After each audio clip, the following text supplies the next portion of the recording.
પ્રસંગ. તેઓ પાસે સત્સંગીઓનું સારું એવું મંડળ હતું. સમયનું કામ કરે છે. તે વખતે ભાટ્યા કોમો એક એવો રિવાજ હતો કે એક કોમમાં લગ્ન થાય એટલે ત્યાર પછી પરણેલી છોકરીને તુરંત જ પ્રથમ સ્પર્શ માટે ગોસ્વામી બાળકને સાંપતા. ગોસ્વામી બાળક ઈશ્વરનું સ્વરૂપ છે એવી માન્યતા લઈને આ સમર્પણ કરવું, એવું આ ક્રમ ચાલતો હતો. પરંતુ એક ભાટ્યા યુવાને આ ક્રમને પસંદ ન પડતા તેને આ ક્રમ સામે ક્રાંતિ કરી અને ગોસ્વામી બાળક પર કોર્ટમાં કેસ દાખલ કર્યો. તેઓને ગોસ્વામી બાળક ઈશ્વરનું સ્વરૂપ હોય તો તે પુરવાર કરે. એવી રીતે તે વખતે કોર્ટમાં અંગ્રેજોની સરકાર હતી, તેમાં આ કેસ કર્યો. તે સમયે દરમિયાન ડભોઈમાં ભરૂચવાળા રમણલાલજી ગોકળનાથજીવાળા ડભોઈના મંદિરમાં પધારેલા. તેઓને ખબર મળી કે ડભોઈમાં સ્વતંત્ર સત્સંગ મંડળ ચાલે છે અને તે મંદિરમાં આવતા નથી અને ઘેર સોરસ વગેરે કરી સત્સંગ ચલાવે છે. એટલે મહારાજે આ મર્યાદી મોહનલાલને વૈષ્ણવ તરીકે ન માનવા માટે અને તેમની પ્રવૃત્તિમાંથી દૂર કરવા માટે ડભોઈના મહાજન સમાજને બોલાયો. મહાજન મારફત તેઓને દીવા અને દેવતાના વ્યવસાયથી દૂર કરાયા. આથી મોહનલાલે વકીલ મારફત પેપરમાં 4 સવાલ ગોસ્વામી બાળકને ઉદ્દેશીને છપાયા અને પૂછ્યું. તેનો જવાબ આપવા ચેલેન્જ કર્યો. આ વખતે ગોસ્વામી બાળકો ઉપર થયેલો લાયબલ કેસ ચાલતો હતો.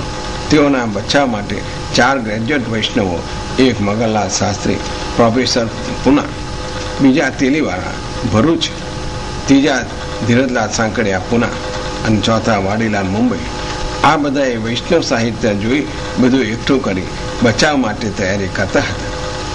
તેવામાં તેલીવાલાએ મોહનલાલે પેપરમાં પૂછેલા સવાલો વાંચ્યા અને આ છાપનાર વ્યક્તિ જાણકાર હોવી જોઈએ એટલે તેમને મળવા માટે ડભોઈ આવ્યા. તે વખતે ડભોઈ સત્સંગ મંડળ અને સંખેડા સત્સંગ મંડળના સભ્યો એકઠા થઈ તેલીવાળાને જે બાબતની જાણકારી જોઈતી હતી તે બધી જાણકારી પૂરી પાડી.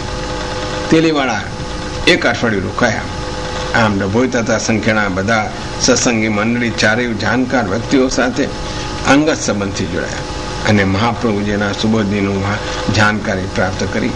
તે દરમિયાન મોહનલાલ મરજાદી મથુરા ગયેલા. ત્યાં એક ભાટ્યાએ સુબોધીજીની હસ્તપદ, જેમાં પ્રથમ સ્કંદ, દ્વિતીય સ્કંદ ના 5 અધ્યાય, તૃતીય સ્કંદ, દસમ સ્કંદ, પૂર્વાર્ધ અને ઉત્તરાર્ધ એમ આ હસ્તપદ ભાટ્યો વેચવા આવ્યો. તે પુસ્તકનું મોહનલાલ મરજાદી સંખ્યાના મોહનલાલ પાસે ₹300 મંગાવીને વેચાણ લીધું.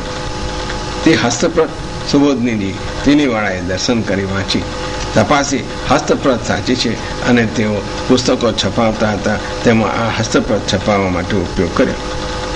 આમ મોહનલાલ મરજાદી મગનલાલ શાસ્ત્રી તેલીવાળાના સંપર્કમાં આવ્યા અને સુબોધનીજી વાંચતા થયા.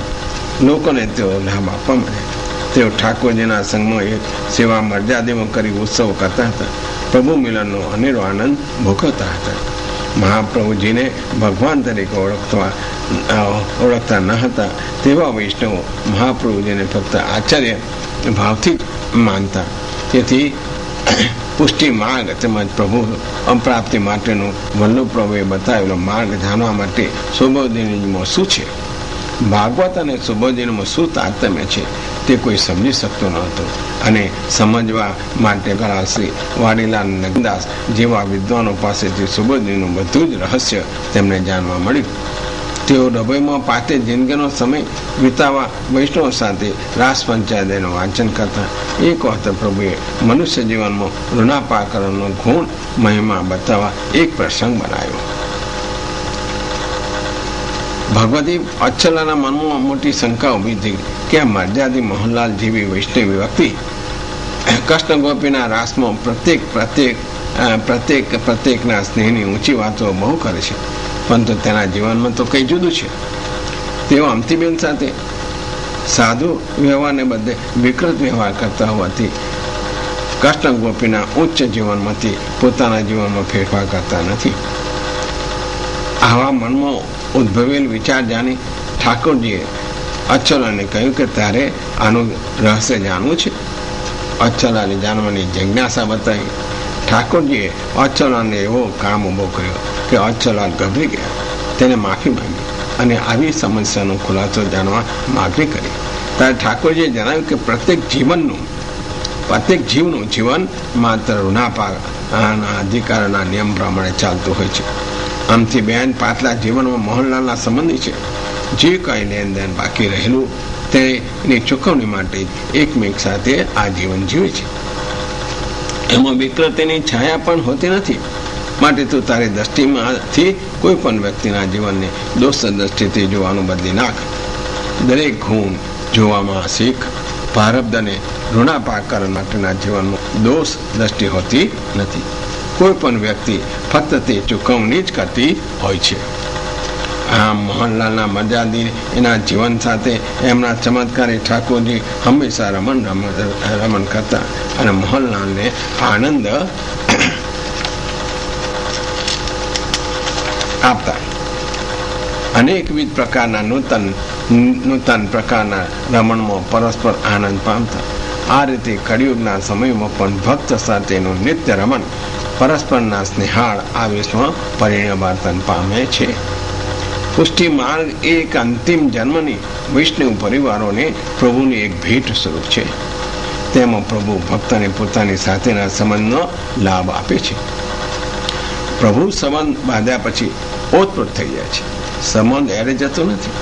સંબંધ બધામાં ફરતી ભક્તના સરળ સંસારમાં થતી વ્યવહારિક ગતિવિધિ સર્વકર્મો અને કાર્યો હોતી સરળ જવાબદારી પ્રભુ પોતે ઉપાડી લે છે અને તેમાં ભક્તને કાંઈ બંધન થતું નથી.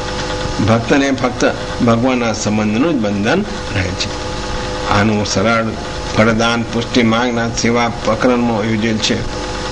આ બધાનો જસ વલ્લભ પ્રભુને ફાળી જાય છે. તેમાં પ્રભુ સાથે સ્નેહ સંબંધ સેવામાં સર્જાય છે. પરસ્પર વરણના ગૂઢ રહસ્યનો અનુભવ તેને મળે છે અને સુરન દ્વારા જીવને પ્રભુ સાથે વાતચીત કરવાનો પણ લાભ મળે છે. સેવામાં પ્રભુ સન્મુખ યોજાતી દરેક સામગ્રીને અને સામગ્રી ધરનારના લિંગ શરીરનો પણ સાથે સાથે અંગીકાર થતો હોય છે અને તે અનુભવાય છે. આમ પ્રભુ સાથે નિત્ય અને નિરંતર નૂતન આસ્વાદનોનો સિલસિલો ભક્તના જીવનમાં બંધાઈ જતા રસલીલા ભગવાન સાથે સાથે જ ભક્ત અનુભવે છે. મોહનલાલના જીવનમાં પ્રભુ સાથેના નિત્ય અનુભવો ભોગવવાના જીવનયાત્રા પૂરી થતાં દેહરૂપી બંધનને છોડી આત્મા પરમાત્માના મિલનરૂપી આનંદ પ્રભુમાં લીન થઈ ગયા. મોહનલાલ પછી તેમના ઠાકોરજીની સેવા અમથીબાઈએ જ્યાં સુધી જીવ્યા ત્યાં સુધી કરી.